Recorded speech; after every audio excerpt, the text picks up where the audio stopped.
Yang pertama amalannya adalah memperbanyak istighfar.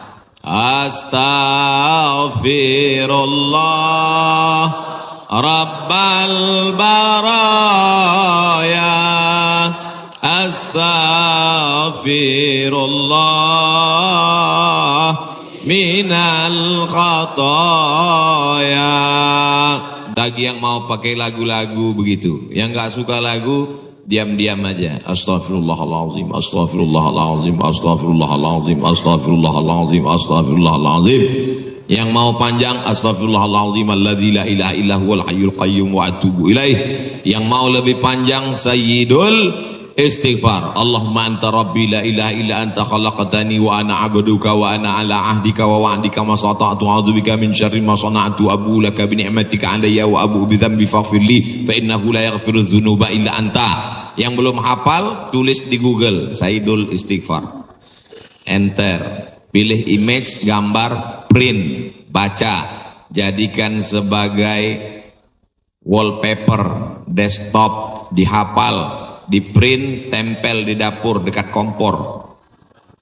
Pagi-pagi sambil masak, Allahumma anta rabbi la ilaha anta khalaqtani wa ana abduka. Siang masak, baca lagi, memperbanyak istighfar. Janji Rasulullah sallallahu alaihi wasallam, man lazimal istighfar, siapa yang memperbanyak istighfar, ja'alallahu lahu min kulli dhiqin makhraja, segala kesempitan hidupnya diberikan kelapangan, wa min kulli hammin faraja, segala kesusahannya diberikan kebahagiaan, wa razaqahu min haitsu la yahtasib, diberi rezeki dari jalan yang tidak disangka-sangka. Maka percaya enggak sama ucapan Nabi? Yang enggak percaya ya enggak apa-apa, lihat aja nanti. Corona sudah siap menyerang. Bapak Ibu yang dimuliakan Allah Subhanahu wa taala, tidak ada yang bisa menolong kita kecuali Allah. Tidak ada yang bisa menenangkan batin jiwa kita kecuali Allah. Maka ingat-ingat banyak-banyak Allah. Dosa kita banyak, silap kita banyak. Siapa yang tak berdosa? Angkat tangan. Yang enggak berdosa itu cuma 3. Orang tidur, anak bayi, orang gila. Dikatakan orang tidur sudah bangun dari tadi. Dikatakan anak bayi sudah akil balik. Yang ngaku enggak punya dosa, alternatif tinggal pilih nomor 3. Rufi'al qalamu an thalathatin, diangkat penanya, catatan amalnya tidak berjalan dari 3 orang. Semua kita ini ada buku catatan amalnya. Iqra kitabak, baca buku catatan amalmu, kafa binafsikal yauma alaika hasiba. Cukuplah buku itu sebagai penghitung, pencatat segala perbuatanmu. Tapi ada orang yang tidak dicatat amalnya. Anin na'im hatta yastayqiz, orang tidur sampai bangun. Anis sabi hatta yahtalim, anak kecil sampai mimpi akil baligh. Anil majnun hatta yafiq, orang gila sampai sembuh. Mudah-mudahan semuanya diberikan Allah kebaikan, sehat, zahir dan batin. Amin. Nabi berapa kali beristighfar? 1 kali. Wallahi demi Allah, inni la astaghfiru ila rabbi wa atubu ilaih. Aku beristighfar 1 hari, kata Nabi, mi'ata marrah, 100 kali sehari. Istighfar Nabi 100 kali. Ini 20. 1, 2, 3, 4, 5, 6, 7, 8, 9, 10, 11, 12, 13, 14, 15, 16, 17, 18, 19, 20, 21, 22, 23, 24, 25, 26, 27, 28, 29, 30, 31, 32, 33, 33, 66, 99. Jadi 3 kali ulang. 1, 2, 3. Kanan, kiri, kanan. Tapi ada juga ustadz yang melarang jangan istighfar pakai tangan kiri, karena kiri untuk cebok. Ada jamaah yang pakai kiri. Pas ditegur sama kiai, kamu kenapa pakai kiri? Saya ceboknya kanan. Bapak Ibu yang dimuliakan Allah SWT, Yang penting niatnya baik. Yang biasa pakai tangan kanan bagus, yang mau pakai tangan kiri juga mubah, tidak sampai kepada haram, tapi pakai adab-adab baik. Tiga ini kadang baru tasbih, takbir, tahmid, baru istighfar 3 kali sudah berhenti. Assalamualaikum warahmatullahi wabarakatuh. Assalamualaikum warahmatullahi wabarakatuh. Gimana Allah mau mengampuni? Istighfar itu artinya memohon ampun dosa. Syarat ampun dosa mesti ada 3. Yang pertama, an-nadamu fil qalbi, menyesal dalam hati. Yang kedua, al-iqraru bil lisani, diucapkan dengan lisan. Yang ketiga, al-idmaru alla ya'uda ilaihi abadan, tekad kuat untuk tidak kembali kepada dosa untuk selamanya. Wabah penyakit sudah dekat, tetap juga dalam dosa, silakan. Neraka jahanam sudah siap. Masih juga tidak mau bertobat, silakan. Malaikat maut sudah siap. Satu hari malaikat maut menatap wajah kita 70 kali. Dari mulai bangun tidur tadi, malaikat maut sudah menatap kita, dia tatap. Kalau dia orang itu berbuat baik, dia mohonkan ampunan. Kalau berbuat dosa, silap dan salah, dia sudah mau cabut. Kata Allah, malaikat maut, jangan cabut dulu. Kenapa? Waktunya belum tiba. Ini banyak yang udah dilihat malaikat maut, cuman kita tidak melihat. Kenapa Allah tidak tunjukkan malaikat maut, Ustaz? Tuyul aja takut. Oh, ngelihat malaikat maut. Tapi yang dimuliakan Allah Subhanahu wa taala, maka tidak ada jalan lain kecuali bertaubat dan memperbanyak istighfar. Bapak Ibu yang dimuliakan Allah Subhanahu wa taala, amalan yang kedua adalah banyak-banyak bersolawat. Cuman kadang ada orang ini solawatnya, saya solawat mesti pakai lagu-lagu Pak Ustaz. Salatullah salamullah. Wah, itu lagu sebelah sana Pak Ustaz, lagu kami lain. Salatullah salamullah ala toha rasulillah. Salatullah salamullah ala yasin habibillah.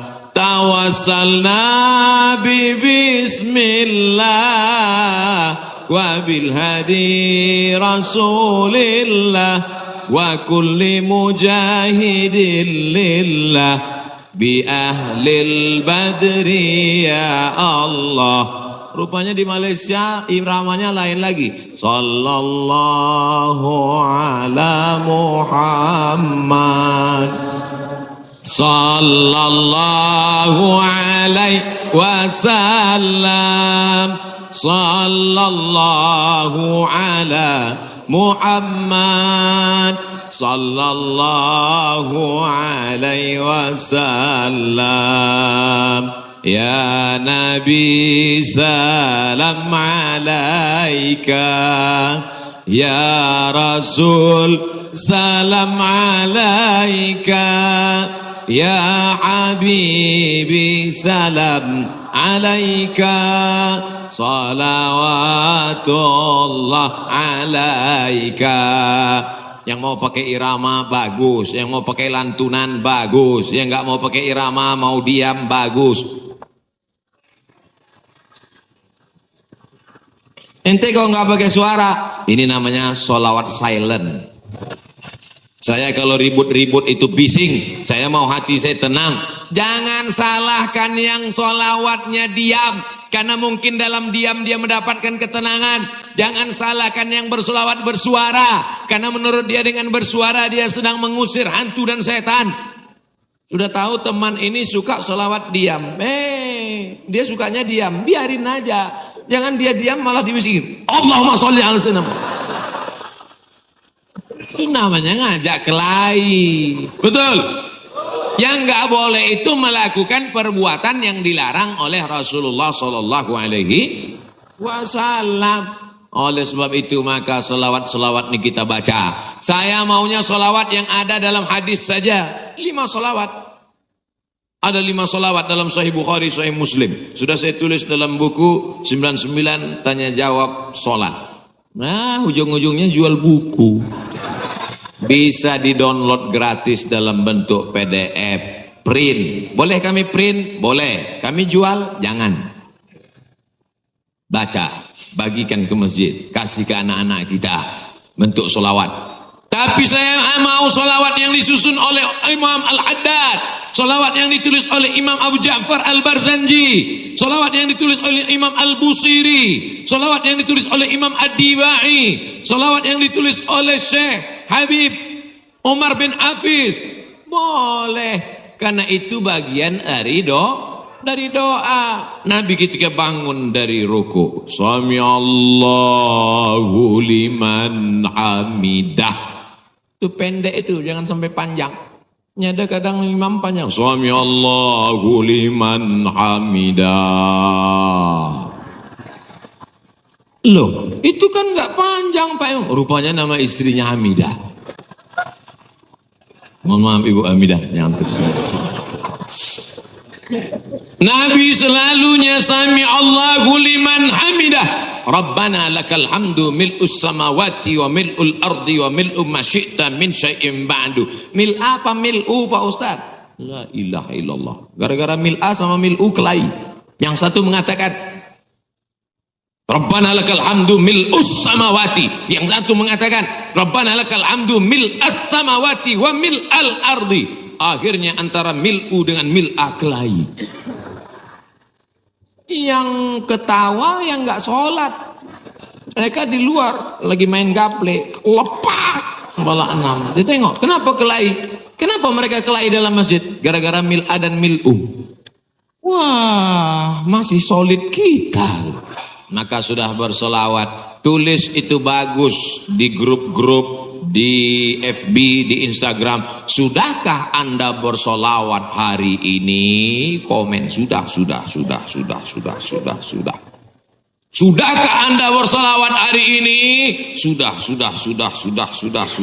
Ada satu komen. Anda risau dengan berat badan, minumlah susu. Apa ini? Bapak Ibu ada yang kena seperti itu? Saya pikir saya aja. Itu saya selalu buat komen itu. Marilah kita berselawat kepada Rasulullah. Jamaah komen. Allahumma sholli ala sayyidina Muhammad. Allahumma sholli ala Muhammad. Allahumma sholli ala Muhammad. Ada satu. Anda terlalu kurus, minum susu ini. Saya pikir yang dapat cuma saya. Iklan-iklan aja. Tapi selawat dulu. Betul?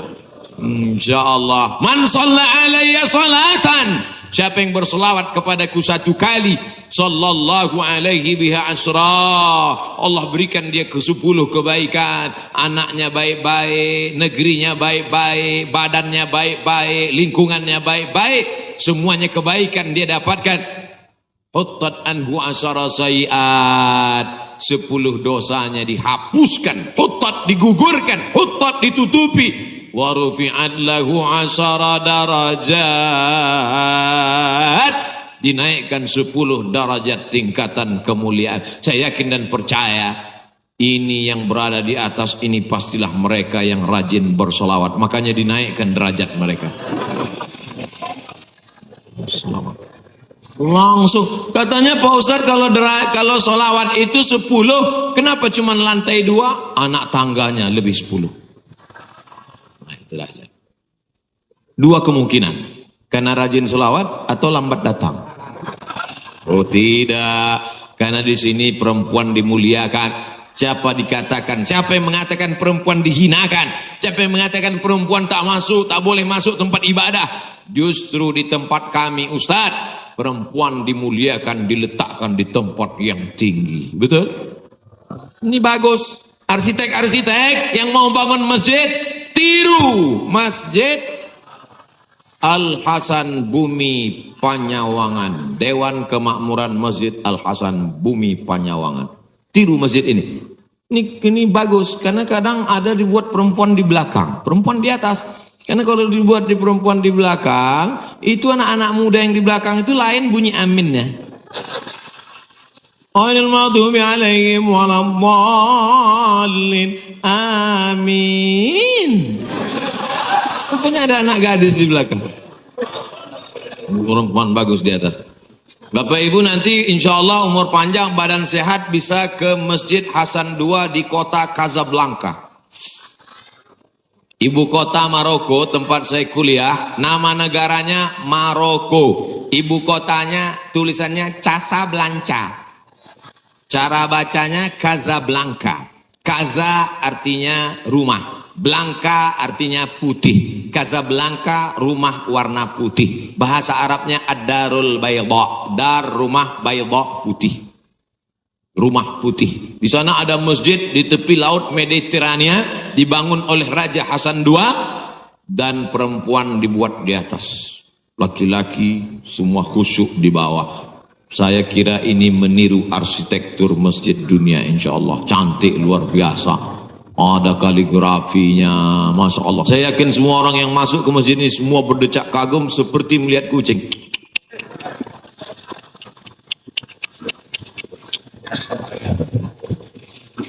Bapak Ibu yang dimuliakan Allah Subhanahu wa taala, ketika ada dua orang bertemu bersalaman, Allahumma sholli ala Muhammad. Kenapa dua orang ini bersalaman kok bersolawat? Karena kata Nabi, majlis yang tidak diisi solawat, majlis itu menjadi majlis antanajifah, majlis bangkai, majlis busuk, majlis berbau, majlis berulat. Majlis kita ini menjadi majlis bangkai, busuk, berbau dan berulat. Makanya pembawa acara, protokol, tokoh masyarakat ketika memberikan kata sambutan, alhamdulillahirabbil alamin wassalatu wassalamu ala asyrafil anbiya wal mursalin. Dia menyampaikan solawat. Khatib naik ke atas mimbar. Mana mimbarnya? Khatib naik ke atas mimbar hari Jumat. Alhamdulillah wassalatu wassalamu ala rasulillah. Maka dengan itu cukuplah rukun khutbahnya menurut mazhab Syafi'i. Solawat jangan main-main. Doa tidak akan sampai ke langit. Doa tergantung antara langit dan bumi kalau tidak menyebut namanya. Makanya dalam doa, a'udzubillahi minasyaitonirrajim, bismillahirrahmanirrahim, alhamdulillahirabbil alamin, wassalatu wassalam ala asyrafil anbiya wal mursalin. A'udzubillahi minasyaitonirrajim. Innallaha wa malaikatahu yusalluna 'alan nabi. Ya ayyuhalladzina amanu, hai orang beriman, sallu alaihi, berselawatlah kamu kepadanya, wa sallimu taslima.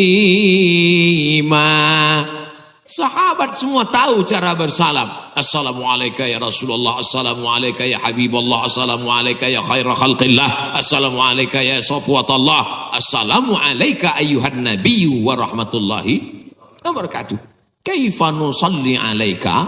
Kami sudah tahu cara bersalam. Bagaimana cara kami berselawat kepadamu? Nabi mengajarkan, Allahumma salli ala Muhammad wa ala ali Muhammad. Tidak ada sayyidinanya. Tapi dalam hadis lain Nabi berkata, ana sayyidu waladi Adam. Ana, saya, sayyidu, pemimpin, waladi Adam, semua anak cucu keturunan Adam, aku pemimpinnya. Maka saya merasa nggak sopan kalau nggak nyebut nama dia pakai sayyid. Maka saya katakan, Allahumma salli ala sayyidina Muhammad. Tapi saya nggak pernah nyalahkan yang nggak pakai sayyidina. Tiba-tiba ada satu kiai ustadz ceramah, Allahumma salli ala Muhammad. Salah. Tapi saya merasa saya bersopan santun. Protokol memanggil. Berikut ini, mari kita panggil penceramah kita hari ini yang akan menyampaikan tausiah. Mari kita dengarkan bersama. Yang akan menyampaikan tausiah di masjid kita adalah Somad.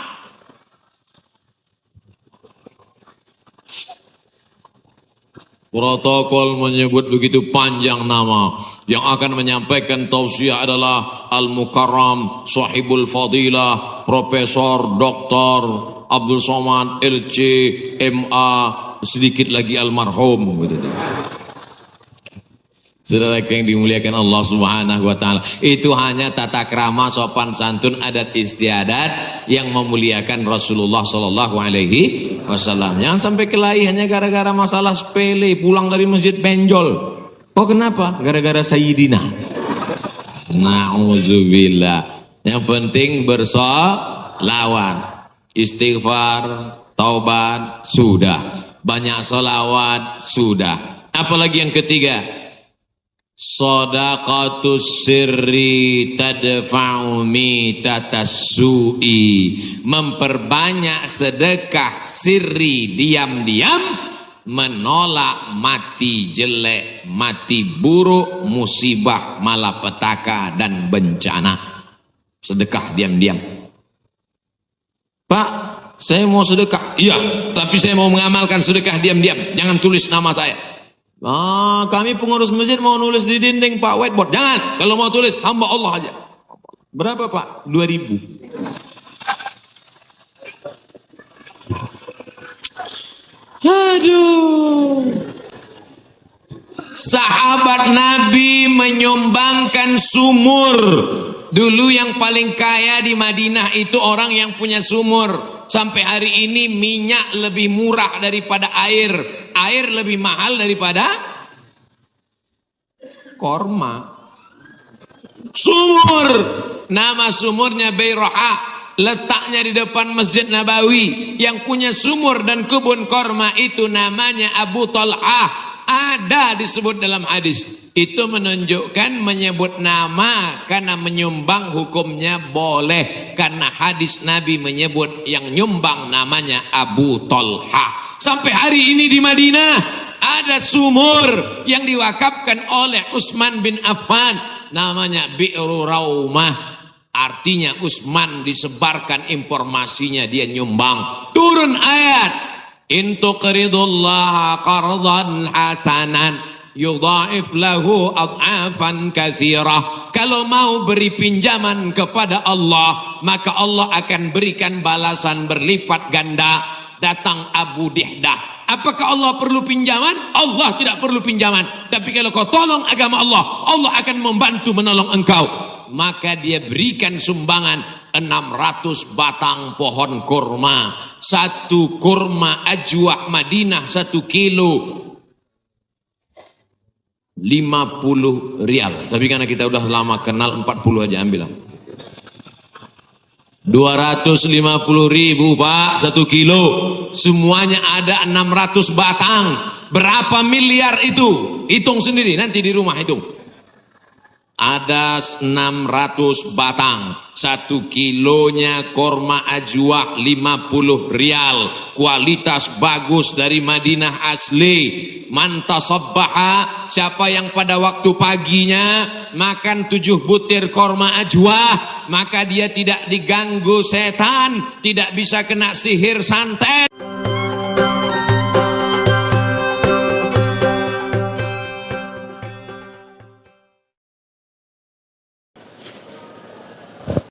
Nabi Muhammad SAW pertama kali sebelum ke Madinah itu ada 2 kali hijrah. Hijrah yang pertama dia tak ikut. Yang hijrah itu adalah saudara dia, saudara kandung dari Sayyidina Ali, namanya Ja'far bin Abi Thalib, saudara dari Ali bin Abi Thalib, anak Abu Thalib, cucu Abdul Muttalib bin Hashim bin Abdi Manaf bin Qusay. Tapi Nabi tak ikut. Selepas itu kemudian mereka pun balik lagi. Tempat hijrahnya namanya Habasyah. Orang sekarang menyebutnya Ethiopia.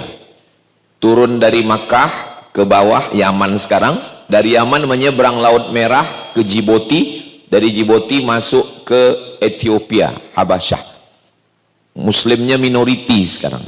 Sebab Habasyah itu dipimpin oleh seorang raja Kristen namanya Najran. Namanya Najasyi. Najasyi ini kemudian mendengar cerita tentang Nabi Muhammad SAW, lalu dia tanya kepada Ja'far bin Abi Thalib, ada seorang nabi di negeri kamu? Iya. Siapa namanya? Muhammad SAW. Dia ada bercerita tentang Isa, anak Maryam. Kata Ja'far, dia ada bercerita tentang Nabi Isa. Coba ceritakan ke saya bagaimana Isa. maka Ja'far membacakan satu surah. Dalam Al-Quran itu ada dua surah yang khas bercerita tentang Nabi Muhammad SAW. Yang pertama tentang ibu Nabi Isa, yaitu surah Maryam selepas surah Al-Kahfi. Yang kedua adalah Maryam punya ayah namanya Imran. Imran punya istri namanya Hannah. Hannah lama tidak punya anak, dia bernazar, inni nazartu laka ma fi batni muharrara, saya bernazar nanti kalau saya punya anak saya akan jadikan dia muharrara. Muharrara dalam tafsirnya khalisan li khidmati baitil maqdis, dia tidak akan menjadi peniaga, dia tidak akan menjadi petani, dia hanya menjadi pelayan baitul maqdis. Falamma wada'atha qalat rabbi inni wada'tuha unsa, ketika anak itu lahir ternyata anaknya unsa, perempuan. Wa inni samaituha Maryam, maka saya beri dia nama Maryam. Itu membuktikan bahwa Quran itu datang daripada Allah Subhanahu wa taala. Kalaulah Quran itu datang daripada Nabi Muhammad SAW, pastilah ada nama dua surat. Yang pertama surat Abdul Muttalib, yang kedua surat Aminah.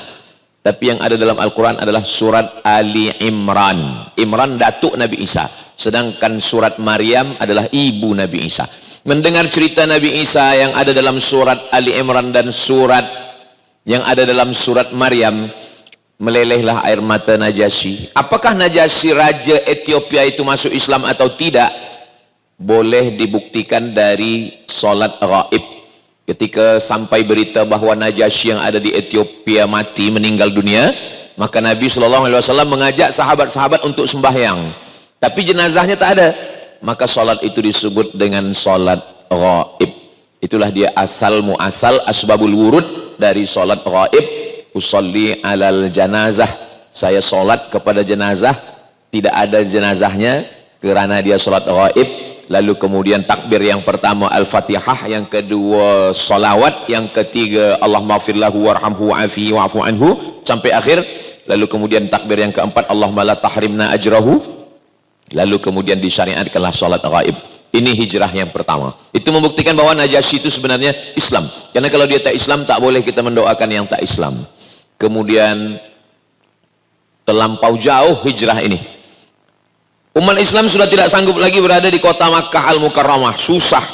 Perniagaan semua dikekang, ditahan. Lalu kemudian mereka terus mengawasi Nabi. Nabi pergi tiada naik kendaraan. Dia tidak naik kuda, dia tak naik keledai. Dia berjalan kaki, tidak membawa orang. Supaya orang Makkah, Abu Jahal, Abu Lahab, Abu Sufyan tak ada menaruh rasa curiga. Nabi SAW pergi berjalan kaki menuju satu kawasan namanya Taif. Lebih kurang 100 km dari kota Makkah Al-Mukarramah. Sampai di Taif. Sampai di Taif dia tidak disambut dengan Tala'al Badru alaina. Tak ada marhaban ya Nural Aini, tak ada marhaban Jaddal Husaini, tak ada. Sampai di Taif, mereka lempar Nabi dengan batu, dengan kayu, dengan tulang unta, sampai seliparnya berdarah kerana salah satu batu itu kena ke kakinya, kakinya berdarah. Apa kata malaikat Jibril alaihissalam? Ya Muhammad sallallahu alaihi wasallam, kalau sampai darah yang ada di selipar engkau itu menetes ke tanah, maka aku ratakan Taif ini semua dengan tanah. Nabi sallallahu alaihi wasallam menyapu tapak kakinya. Dia sapu tapak kakinya supaya darah itu tak menetes ke tanah. Saya ketika membaca kisah itu, seandainya malaikat Jibril itu datang ke saya, wahai Abdul Somad, kalau sampai darah kaki engkau menetes ke tanah, saya matikan semua haters engkau. Saya tak akan sapu, saya pijakkan kaki saya ke tanah. Jadi Nabi itu hatinya sangat lembut. Padahal ini musuh, orang jahat, melempar dengan batu, dia boleh maafkan, dia boleh ampunkan. Lalu kemudian datanglah malakul jibal. Malaikat, jibal bukit, malakul jibal, malaikat penjaga bukit. Kata malaikat, jadi rupanya bukit-bukit ini ada malaikat penjaganya. Kata malakul jibal, engkau tunjukkan dua bukit yang paling besar di kota Makkah. Satu namanya Jabal Abi Qubais. Jabal Abi Qubais, bukit paling tua. Kalau kita berdiri di atas bukit Sofa, menghadap ke arah Ka'bah, mengangkat tangan, Di belakang kita, itulah dia Jabal Abi Qubais. Tapi jamaah bila saya bagi tahu macam tu, bila dia keluar dari masjid, kata Ustaz Somad, ada Jabal Abi Qubais, yang ada istana raja. Sebab Jabal Abi Qubais sudah dipotong, itulah dia istana Raja Fahad yang ada di atas. Dulu itu Jabal Abi Qubais, di atas itu dulu ada satu masjid namanya Masjid Bilal bin Rabah. Dulu di atas itu tempat orang berzikir, tarekat Naqsyabandiyah. Tapi karena Saudi Arabia tak suka pada tarekat-tarekat, akhirnya diratakan sehingga tak ada lagi majlis zikir di atas. Lalu kemudian ada satu bukit lagi namanya Jabal Qu'aiqian. Kata Malakul Jibal, saya cabut Jabal Qu'aiqian, saya cabut Jabal Abi Qubais, saya ratakan Taif itu, mati semuanya. Apa kata Nabi? Asallah an yukhrij min aslabihim man ya'budullaha wa la yushrika bihi syai'a. Ya Allah, jangan cabut Jabal Qu'aiqian, jangan cabut Jabal Abi Qubais, jangan ratakan mereka dengan tanah. Asallah an yukhrij min aslabihim, keluarkan dari tulang sulbi mereka anak cucu yang mentauhidkan engkau. Doa itu dikabulkan Allah Subhanahu wa taala. Sekarang Taif itu 100% semuanya muslim bersyahadat asyhadu an la ilaha illallah wa asyhadu anna Muhammadan Rasulullah. Kerana tajuk kita di atas kalau boleh tengok tentang ikhlas. Kalau ada air bercampur dengan tea, namanya air tea. Kalau ada air bercampur dengan kafe, disebut dengan kopi. Kalau ada air bercampur dengan tea, dengan susu, ditarik, namanya teh tarik. Tapi kalau ada air, tak ada campuran apa-apa, bersih sebersih-bersihnya, namanya al-ma'ul khalis, air yang ikhlas. Maknanya, tak ada marah, tak ada dengki, tak ada dendam. Andailah saya berzikir tengah malam, kemudian datang Malakul Jibal. Wahai Abdul Somad, tunjukkan 2 bukit yang paling besar di dunia ini. Saya akan tunjukkan puncak Himalaya, semualah. Kenapa? Karena dalam hati kita ini masih ada dendam, masih ada emosi, masih ada marah, masih ada sakit hati.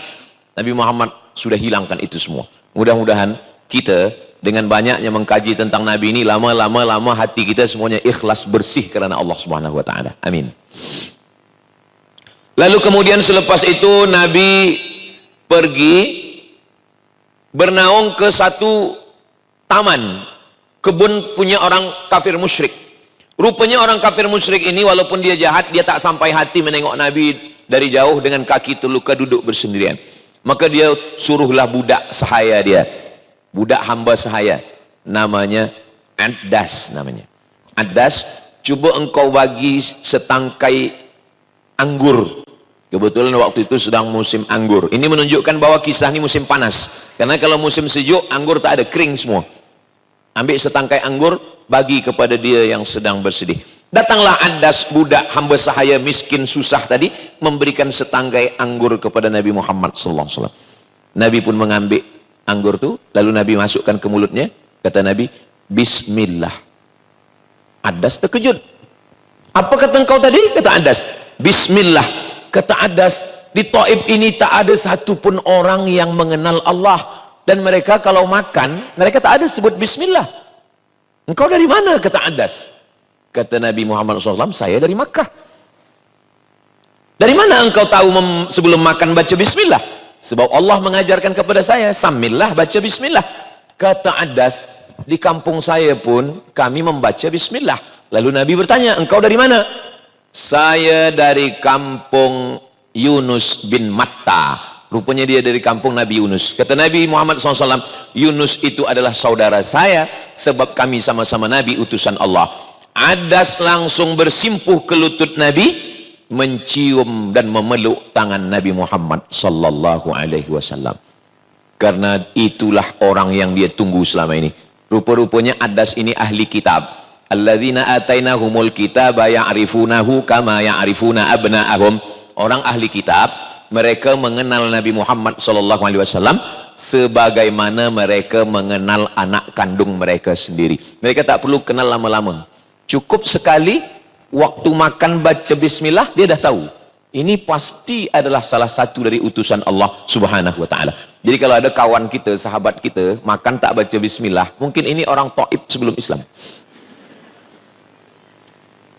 Bismillah. Sependek-pendek baca bismillah. Kalau ada orang yang baca Allahumma barik lana fima razaqtana wa qina azabannar, hadis dhaif. Oh, hadis dhaif tak boleh pakai. Hadis dhaif boleh pakai kalau cukup 5 syarat. Dia bukan hukum akidah, bukan halal haram, bukan pula ada periwayatnya yang kadzab, pendusta, penipu, pembohong. Dia masih bernaung pada hadis sahih dan untuk fadail a'mal. Mana tahu nanti bila ada orang yang kritik kita bila kita makan. Sekarang ni banyak orang 2-3 kali mengaji belum berguru dah suka kritik orang. Allahumma barik lana fima razaqtana. Hadis dhaif. Jadi kalau ada orang yang baca doa bismillah tak baca doa panjang, 2 kemungkinan. Pertama, dia tak nak guna hadis dhaif. Yang kedua, dia lapar betul. Bismillah. Ya ghulam samillah. Selepas itu Nabi Muhammad SAW pun balik dari Taif. Balik dari Taif. Di tengah jalan sebelum masuk ke kota Makkah dia baca Quran. A'udzubillahi minasyaitonirrajim. Bismillahirrahmanirrahim. Nabi baca Quran tidak tengok mushaf. Sebab Nabi tak boleh baca. Dia ummi, tak baca. Dia hanya membaca hafazannya saja. Tiba-tiba terdengar suara. Inna sami'na Qur'anan ajaba. Kami mendengarkan bacaan Al-Quran yang sangat ajaba, ajib, amazing, luar biasa. Yahdi ila rusdi amanna. Bacaan yang kami dengar ini menunjukkan kepada jalan kebenaran. Wa anna minnal muslimuna wa minnal qasitun. Kami ini ada yang Islam, ada yang kafir. Rupanya waktu Nabi membaca Quran tadi didengar oleh beberapa jin. Itulah turunnya surat Al-Jin. Dan tempat Nabi membaca Quran yang ada jin itu, itulah dia masjid. Ini sofa, ini ma'la. Dari sofa Marwah, dari Marwah ke Ma'la. Sebelum Ma'la ini ada masjid kecil namanya Masjid Jin. Maka di atas masjid itu ditulis surat Al-Jin. Qul uhiya ilayya annahu istama'ana farum minal jinni inna sami'na Qur'anan ajaba yahdi ila rusdi. Sekelompok jin mendengar Nabi membaca Al-Quran. Apa pelajaran dari sini? Kalaupun orang Taif tidak mau mengikut kamu ya Muhammad sallallahu alaihi wasallam, tapi ada beberapa jin yang masuk Islam. Nanti kalau pergi ke Makkah, berangkat umroh, ziarah ke Ma'la, solatlah di masjid jin. Tapi niatnya jangan lain-lain, hanya solat saja. Sebab banyak juga beberapa jamaah ni solat masjid jin, nak bawa jin pula balik ke kampung.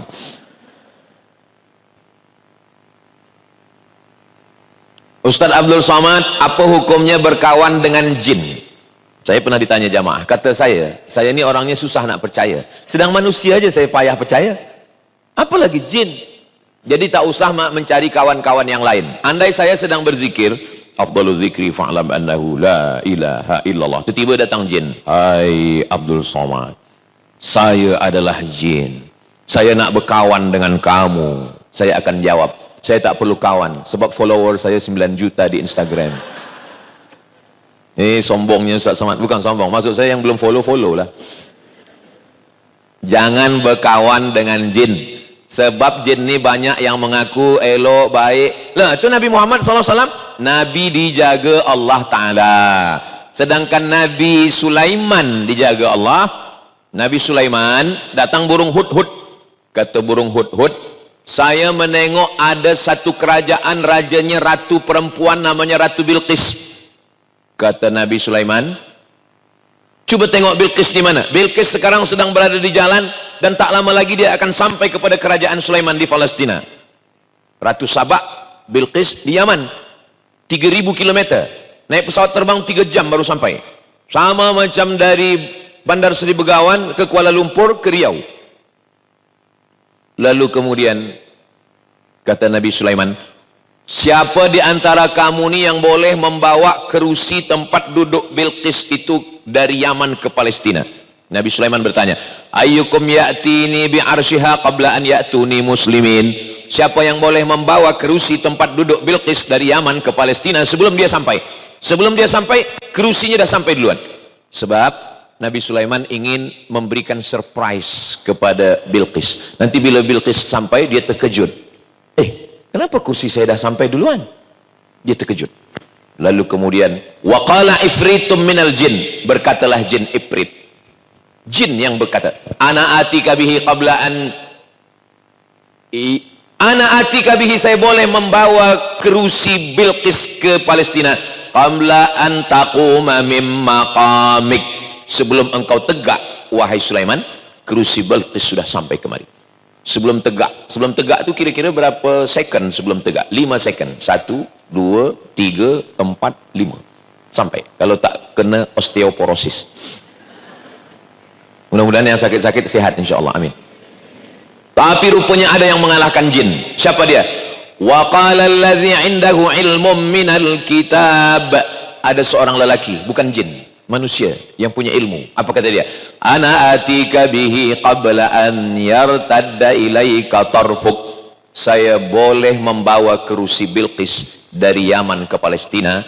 Berapa lama? Qabla an yartadda ilaika tarfuk, sebelum mata engkau berkedip. Belum mata Sulaiman berkedip, kerusi dah sampai. Itu dah sampai tuh. 3000 tahun yang lampau, 3000 tahun lepas, jin sudah kalah competition. Makanya kalau ada hari ini orang masih mencari pokok kayu, mencari sungai, mencari tempat air yang boleh disapu keluar jin, ada 3 permintaan. Kamu nak apa? Kata dia. Maka sesungguhnya dia sudah terlambat hidup 3000 tahun lampau. Sesungguhnya jin sudah lama kalah dengan kita. Maka kita dianjurkan untuk membaca 11 ayat supaya tak diganggu daripada gangguan sihir. Qul a'udzu birabbil falaq min syarri ma khalaq wa min syarri ghasiqin idza waqab wa min syarri naffatsati fil 'uqad wa min syarri hasidin idza hasad. Qul a'udzu birabbin nas malikin nas ilahin nas min syarril waswasil khannas alladzi yuwaswisu fi sudurin nas minal jinnati wan nas. 11 ayat kerana tukang sihir namanya Labid bin A'sam. Semua tukang-tukang sihir ini berkawan dengan jin. Dan jin inilah yang akan merosak, mengganggu. Dia curi rambut Nabi Muhammad SAW. Itu maka perempuan dulu bila habis gunting rambut bawa balik ke rumah. Kenapa? Takut rambut dicuri, disihir. Black magic. Oh, black magic tak boleh Ustaz? Tak boleh. Kalau begitu white magic boleh? Tak ada. Semua magic sihir haram. Tak boleh guna sihir.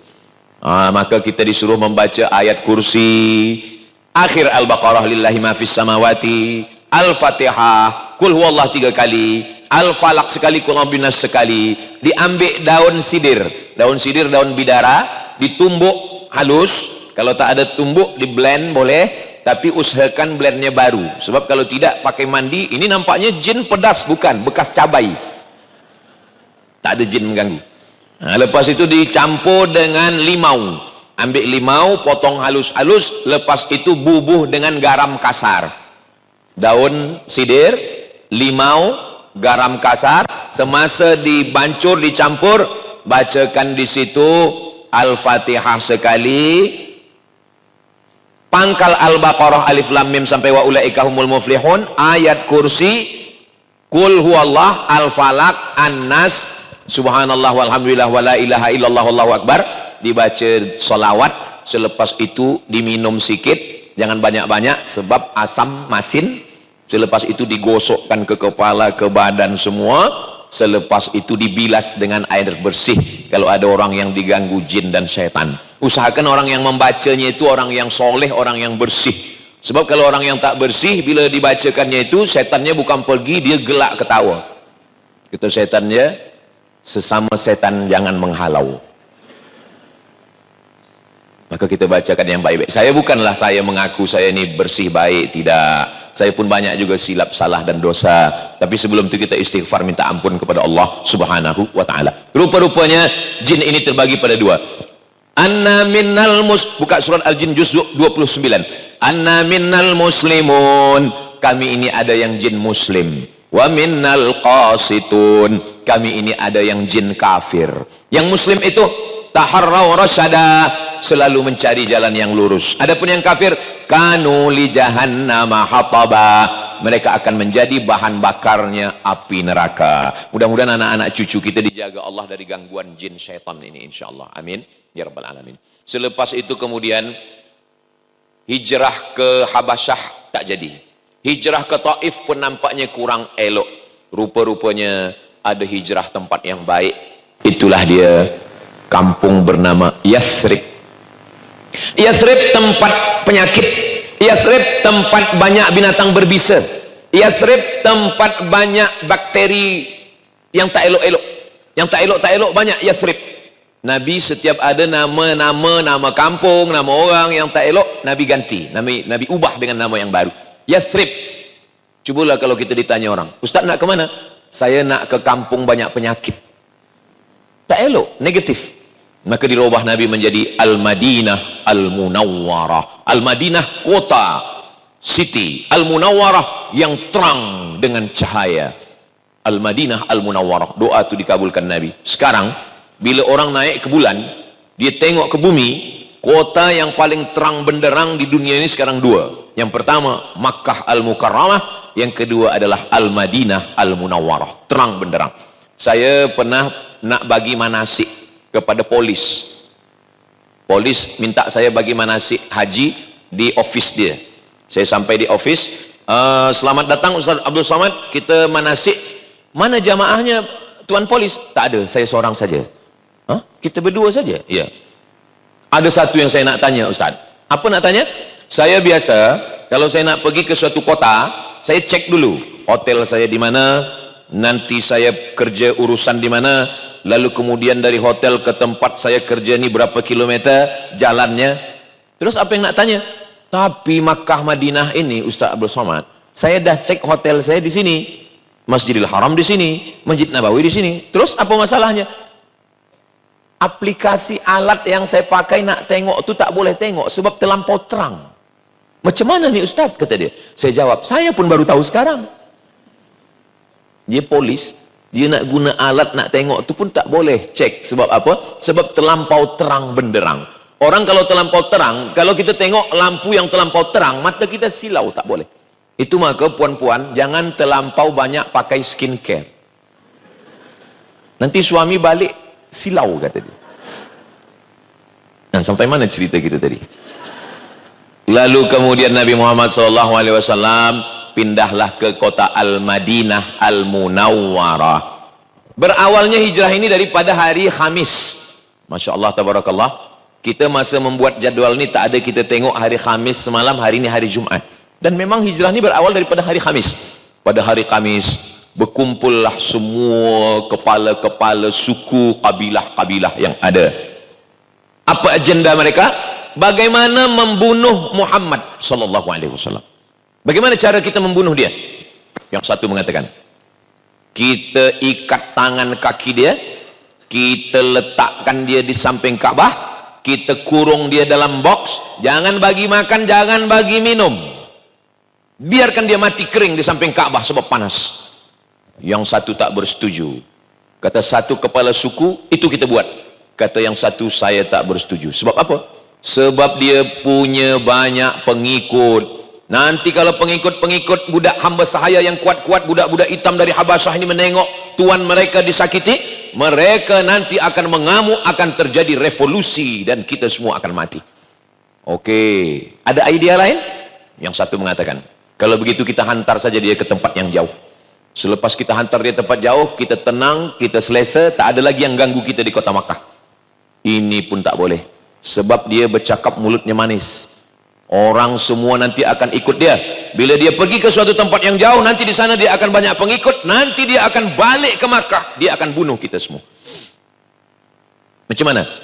Ada satu, ada idea. Saya ada idea. Macam mana? Nanti malam, tengah malam, kita masukkan seorang belia pemuda, dia bawa satu pedang, dia pancung kepala Muhammad sallallahu alaihi wasallam. Senang saja. Saya pun tak bersetuju, kata pengetua. Kenapa? Karena Muhammad ini bukan orang kecil. Muhammad anak Abdullah, Abdullah anak Abdul Muttalib, Abdul Muttalib anak Hashim, Hashim anak Abdi Manaf, Abdi Manaf anak Qusay, Qusay keturunan Adnan, Adnan keturunan Ismail, Ismail anak Ibrahim alaihissalam. Mereka ni bangsawan. Kalau di kampung saya namanya bangsawan. Bangsawan itu bangsa yang hidup di awan. Tinggi. Dia ini bukan orang biasa. Kalau sampai Muhammad sallallahu alaihi wasallam, kalau sampai dia mati terbunuh, semua Bani Hashim, Bani Qusay, Bani Abdi Manaf, Bani Abi Muthalib akan mencari dan kita akan mati. Lalu kemudian mereka pun lama terdiam. Macam mana cara membunuh? Oh, saya ada idea. Macam mana? Suku kita semua berapa? 14. Jangan seorang yang bunuh. Kalau seorang yang bunuh nanti dia akan dicari. Lalu macam mana? Setiap suku kirim belia yang paling kuat tenaganya dan paling panjang pedang. Satu suku, dua suku, tiga, kabilah, semua 14 orang. Nanti dia akan pancung kepala Muhammad sekali pancung. Dan kalau beramai-ramai yang buat salah, siapa yang nak ditangkap? Betul juga. Siapa yang punya idea ini? Namanya Abu Jahal. Abu bapa, Jahal bodoh. Abu Jahal bapa bodoh. Kenapa idea dia elok? Kalau untuk yang baik dia bodoh, tapi kalau untuk yang jahat dia smart. Nah, jadi kalau ada kawan kita, jiran kita, sahabat kita, bila kita tanya, macam mana kita nak selesaikan masjid ni? Dia bodoh. Tapi bila kita tanya, macam mana kita nak buat maksiat? Dia smart. Nah, ini namanya Abu Jahal. Macam mana kita nak bunuh Muhammad? Ayo kita buat ini. Bila kita buat? Dalam masa yang secepat-cepatnya, malam nanti. Hari Khamis, malam Jumat. Hari Khamis, malam Jumat, Nabi Muhammad SAW pun pergi ke rumah Abu Bakar Siddiq. Hari Khamis petang. Assalamualaikum ya Abu Bakrin Siddiq. Waalaikumsalam. Abu Bakar, malam nanti, malam Jumat, tengah malam kita hijrah. Kenapa malam ni kita hijrah ya Rasulullah? Sebab malam nanti ada 14 pemuda belia yang akan masuk ke rumah saya memancung kepala saya. Soalannya, kenapa Nabi Muhammad SAW tahu? Siapa yang bagi tahu mereka meeting pagi tadi? Rupanya masa berkumpul tadi semua berita itu sampai kepada Nabi Muhammad SAW. Yang membawanya siapa? Jibril alaihissalam. Kata malaikat Jibril, nanti malam ada 14 pemuda yang akan memancung kepala engkau, maka pergilah engkau. Maka malam itu Nabi pun keluar. Ketika mereka sedang berada di muka di hadapan rumah Nabi, mereka akan masuk, Nabi pun keluar. Itulah yang diceritakan dalam surat Yasin. Waja'alna min baini aydihim saddan wa min khalfihim saddan fa'ashaynahum fahum la yubsirun. Waja'alna min baini aydihim sadda. Kami jadikan di hadapan mereka ada dinding yang tinggi. Waja'alna min baini aydihim sadda, tinggi. Wa min khalfihim sadda, ada lagi dinding yang tinggi. Fa'aghshaynahum, kami tutup mata mereka. Fahum la yubsirun. Itulah kenapa kita baca Yasin malam Jumat. Supaya kita ingat hijrah bukan setahun sekali, tapi tiap malam Jumat. Waja'alna min baini aydihim sadda. Kenapa orang Islam tak pernah ingat hijrah malam Jumat? Tapi dia baca Yasin. Sebab bacanya cepat. Ja'un. Tak ada perenungan. Mestinya kita ingat, meleleh air mata kita tentang Nabi keluar rumah. Semua pemuda tu terpukau, terbodoh, terbuta, tertidur, tak nampak Nabi keluar. Nabi pun keluar. Selepas Nabi keluar baru mereka tersedar. Hah? Mana dia? Ini ayat cerita tentang hijrah. Jangan ayat ini dipakai untuk yang lain-lain. Sebab banyak juga orang lain gunakan ayat ini dia pakai motosikal, dia tengok ada polis di depan. Dia tak ada guna helmet. Waja'alna min baini aydihim saddan wa min khalfihim saddan fa arshaynahum fahum la yubsirun.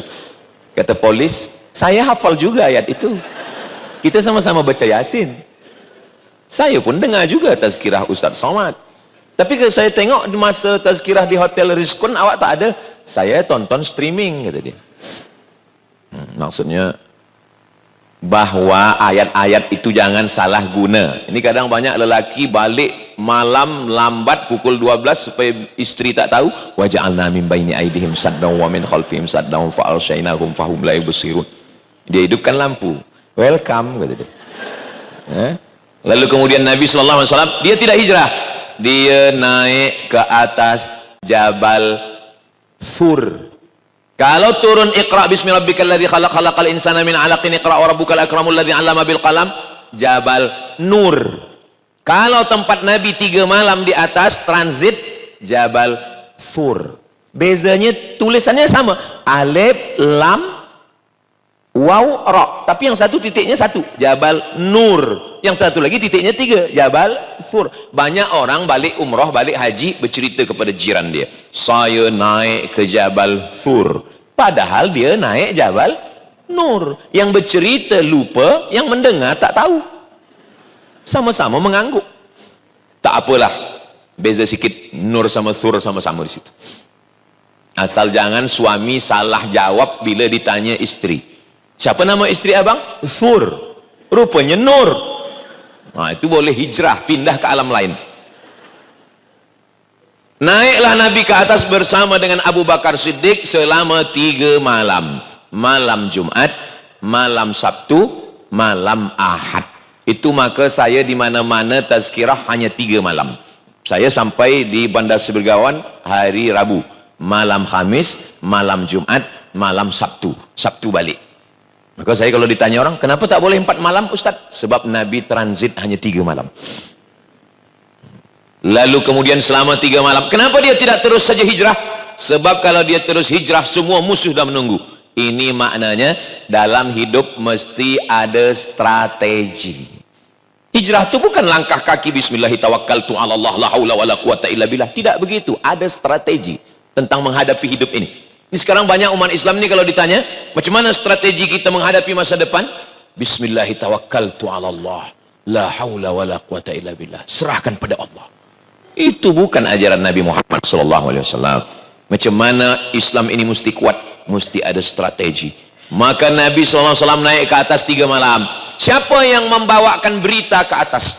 News yang ada di hiruk pikuk di Makkah, orang mencari-cari berita ke atas. Ada seorang lelaki yang siang dia di Makkah, malam dia naik ke atas, namanya Abdullah. Siapa pula yang membawa makan di atas? Nabi tak berdoa minta makan, Allahumma anzil alaina ma'idatan minas sama', wahai Jibril turunkanlah makanan. Tidak. Yang membawa makanan ke atas adalah Asma binti Abi Bakar. Memang dari dulu perempuan bawa makanan. Asma binti Abi Bakar. Ada pula seorang lelaki di bawah, berpura-pura membawa kambing. Dia bagi rumput ke kambing. Sebenarnya dia adalah spy. Dia adalah mata-mata yang sedang menengok siapa yang akan naik ke atas.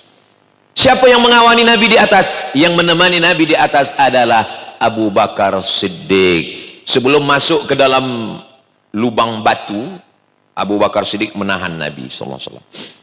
Kata Abu Bakar Siddiq, jangan engkau masuk ke dalam lubang batu ya Rasulullah. Kata Rasul, kenapa tak boleh masuk? Mungkin di dalam ada binatang berbisa, mungkin di dalam ada binatang buas, mungkin ada ular. Sebab lubang batu ni kita tak tahu entah apa yang ada di dalam. Kalau aku yang mati, kalau saya mati, yang bersedih hanya anak istri saya saja. Tapi kalau engkau yang meninggal ya Rasulullah, tak sampai dakwah Islam ke semesta alam. Nabi menunggu di luar. Abu Bakar Siddiq masuk ke dalam membersihkan semua. Setelah dia tengok, dia cek tak ada, aman, bersih semua. Tapi ada lubang, ada lubang.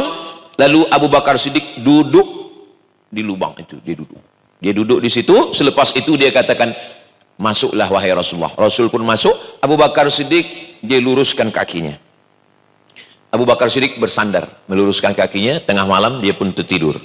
Nabi Muhammad SAW meletakkan tengkuknya ke atas kaki Abu Bakar Siddiq, tertidur. Tak lama tertidur, tak lama Nabi tertidur.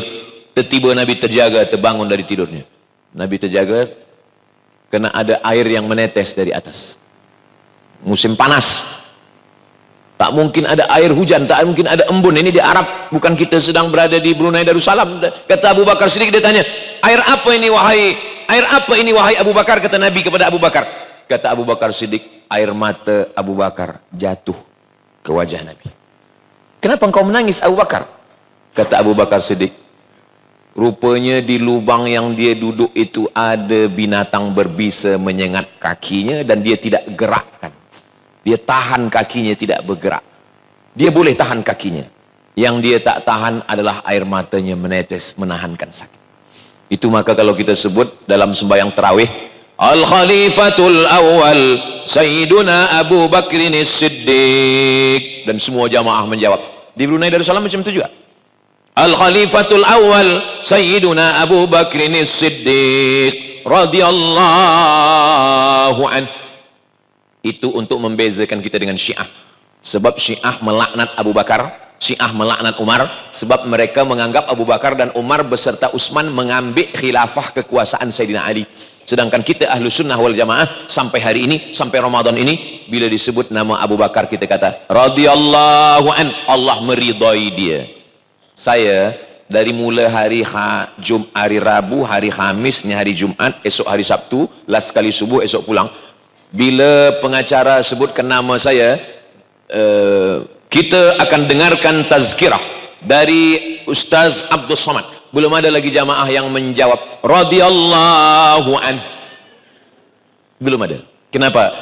Karena PhD, Master, BA itu ada university yang memberikannya. Belajar dia bagi BA, belajar lagi dia bagi Master, belajar lagi dia bagi PhD. Tapi radhiyallahu an itu datang dari Allah Subhanahu wa taala. Ada dalam Al-Qur'an. As-sabiquna al-awwaluna minal muhajirin wal ansar walladzina tabauhum bi ihsan. Mereka itu adalah radhiyallahu anhum wa radu'an. Malam Jumat, malam Sabtu, malam Ahad. Ahad malam Isnin mereka pun bertolak menuju Yathrib. Jalan biasa tak boleh. Jalan yang agak jauh sikit, lebih dari 150 km. Jadi kalau yang biasa itu 500, dia menjadi 650 km, sebab dia mencari jalan yang lain, menelusuri tepi Laut Merah, larulah dia sampai. Yang menunjukkan jalan ini namanya Abdullah bin Uraiqid. Abdullah bin Uraiqid tak Islam. Ini menunjukkan kita boleh tolong menolong dengan orang yang tak Islam, kalau dia tidak memudaratkan bagi kita. Wala ana abidum ma'abadtum wala antum abiduna ma'abud lakum dinukum waliyadin. Mereka pun berjalan terus. Begitu mereka berjalan malam Isnin, Nabi hijrah Isnin, sampai di Madinah Isnin, lahir Isnin, meninggal Isnin. Mudah mengingat. Hijrah Isnin, sampai Madinah Isnin, lahir Isnin, meninggal Isnin. Nabi bersama Abu Bakar berdua. Abu Bakar menengok di belakang, ada debu. Gurun pasir ni kalau kuda tu kencang, debunya naik ke atas. Kata Abu Bakar, saya menengok ada debu di belakang, ini pasti ada orang mengejar kita ya Rasulullah. Kata Nabi, biarkan dia. Tak lama orang yang mengejar dengan kuda ni, dia hadang Nabi di depan. Selepas itu dia pun terjatuh. Rupanya yang mengejar ini namanya Suraqah bin Malik. Kata Suraqah bin Malik, aku belum pernah jatuh dari kuda seumur hidup, wahai Muhammad sallallahu alaihi wasallam. Tapi hari ini saya jatuh. Di sini saya sadar bahwa orang yang saya kejar ini bukan manusia biasa, bahwa engkau memang nabi, bahwa engkau memang rasul utusan Allah Subhanahu wa taala. Kenapa engkau mengejar kami, wahai Suraqah? Kerana saya dijanjikan kalau saya boleh memancung kepala engkau, saya akan dapat 100 ekor unta.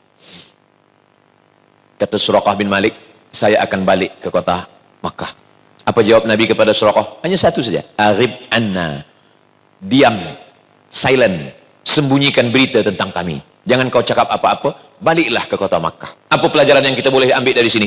Ada orang yang berangkat dari rumah niatnya ingin membunuh Nabi, niatnya ingin memancung kepala Nabi, niatnya ingin mendapatkan harta haram. Tapi rupanya Allah berikan kebaikan. Tapi berapa banyak orang yang dari rumah niatnya baik, mencari rezeki yang halal, tapi rupanya di tengah jalan dia mendapatkan yang haram. Mudah-mudahan kita tidak masuk dalam dua-duanya. Kita hanya masuk dalam satu. Berangkatnya baik, sampainya baik, baliknya pun baik insyaAllah. Kalaupun ada pernah kita silap salah tak baik macam Suraqah, dari rumah tak baik, tapi di tempat itu kita mendapatkan kebaikan, balik pun menjadi orang baik. Suraqah balik, mereka teruskan perjalanan. Mereka teruskan perjalanan, persediaan air mereka habis. Lalu kemudian mereka menengok ada tempat pengembalaan kambing, unta dan lembu. Ada tradisi orang Arab jahiliyah, walaupun orang Arab jahiliyah jahat, musyrik, kafir, tapi mereka sahak, mereka dermawan, mereka baik. Kalau kita musafir boleh minta susu kambing. Mereka sampai, Abu Bakar Siddiq meminta kepada penjaga, kata penjaga, ini sekarang sedang musim panas. Itu menunjukkan hijrah mereka musim panas. Kering, kambing-kambing kurus. Tapi kalau engkau nak cuba, cubalah. Abu Bakar Siddiq mencuba, disitulah nampak mukjizat Nabi Muhammad SAW. Nabi bacakan doa, lalu kemudian Abu Bakar Siddiq memeras, dapatlah susu kambing 1 cawan. Lalu kemudian cawannya ini dia sapu bagian bawah cawan itu. Abu Bakar Siddiq menyapu cawan sebab dia tidak ingin ada pasir yang jatuh ke kaki, ke baju Nabi. Selepas itu Nabi pun meminum cawan itu. Apa kata Nabi? Bismillah. Selepas itu Abu Bakar menengok. Kata Abu Bakar, "Fasyariban nabiyyu hatta irtawaitu."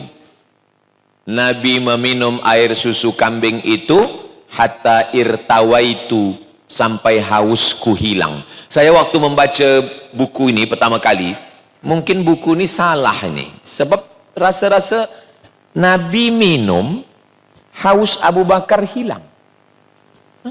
Salah nih. Buka, tengok kitab lain, sama isinya. Nabi minum, haus Abu Bakar hilang.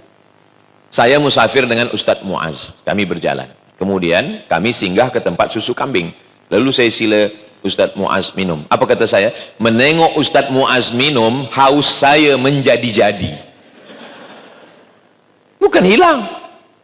Nabi dah sampai, Abu Bakar Siddiq dah sampai pada level iman yang paling tinggi. Apa level iman paling tinggi? La yu'minu ahadukum hatta yuhibba li akhihi ma yuhibbu li nafsihi. Menengok orang lain senang, kita ikut senang. Menengok orang lain susah, kita ikut sakit. Sekarang, adakah kita susah menengok saudara kita di Gaza? Kalau kita susah, kita mungkin dah hampir level Abu Bakar Siddiq. Tapi jangan panggil saya Abu Bakar, tetap panggil Abdul Somad. Tapi kalau kita tak ada peduli, na'udzubillah. Man lam yahtam bi amril muslimin falaysa minhum. Siapa yang tak peduli kepada umat Islam, maka dia bukan umat Nabi Muhammad sallallahu alaihi wasallam. Mereka teruskan perjalanan. Ini kalau diteruskan perjalanan ini habis waktu asar. Oke, kita yang hijrah yang short sajalah. Lalu kemudian mereka pun sampai hari Isnin di Quba. Itulah dia Masjid Quba. Sampai di Quba, waktu itu belum ada masjid lagi. Sampai di Quba hari Isnin, 4 malam Nabi di Quba. Malam Selasa, malam Rabu, malam Khamis, malam Jumat. 4 malam berdirilah satu Masjid Quba. Itulah masjid yang pertama dibina oleh Nabi Muhammad sallallahu alaihi wasallam. Subhanalladzi asra bi 'abdihi lailan minal masjidil haram, Masjidil Haram, ilal masjidil aqsa, Masjidil Aqsa. Masjid Quba, masjid yang pertama dibina oleh Nabi Muhammad sallallahu alaihi wasallam. Hanya 4 malam. Di mana bumi dipijak, di situ langit dijunjung. Di mana lelaki bertanjak, di situ perempuan bertudung. Begitu kata orang Melayu. Tapi ada pantun Melayu yang lain. Di mana bumi dipijak, di situ masjid dan surau tegak. Mudah-mudahan anak cucu kita panjang umur, sehat badan, mereka yang akan menegakkan surau-surau di Europe, di Amerika. Itu yang akan menjadi amal jariah insyaallah. Amin. Ustaz Abdul Somad, saya buat surau juga di dalam hutan. Tempat berdakwah, tempat orang fakir miskin susah. Lalu kemudian sampailah Nabi Muhammad SAW pada hari Jumat di Madinah. Semua ingin ajak dia. Satu nak jemput dia ke rumah ini, satu. Kata Nabi, di mana unta saya berhenti, disitulah nanti saya akan turun. Rupa-rupanya berhentilah di rumah Abu Ayyub Al-Ansari. Nabi menumpang, sebelum ada rumah Nabi, Nabi menumpang di rumah Abu Ayyub. Kalau di tempat lain saya bagi tazkirah, itu EJK bagi tahu, Ustadz waktu dah habis. Kalau di Brunei Darussalam, dia mati sendiri. Masya Allah, itu menunjukkan waktu dah habis. Jadi berhentilah, memang dah habis dah. Sebab dia berhenti di rumah Abu Ayyub Al-Ansari. Abu Ayyub Al-Ansari ini, masa dia umur 80 tahun, ada sahabat Nabi yang ingin pergi ke Konstantinopel, satu kota yang diasaskan oleh Kaisar Konstantin. Sebab Nabi pernah bersabda, la taftahunnal Konstantiniyah, kamu akan merebut Konstantinopel. Tapi rupa-rupanya tak berhasil. Abu Ayyub Al-Ansari meninggal di Konstantinopel, kuburnya di bawah pokok kayu. 700 tahun selepas itu barulah Konstantinopel itu direbut oleh seorang lelaki bernama Muhammad Al-Fatih. Terima kasih telah mengunjungi channel Ayo Kita Ngaji. Semoga bermanfaat. Wassalamualaikum warahmatullahi wabarakatuh.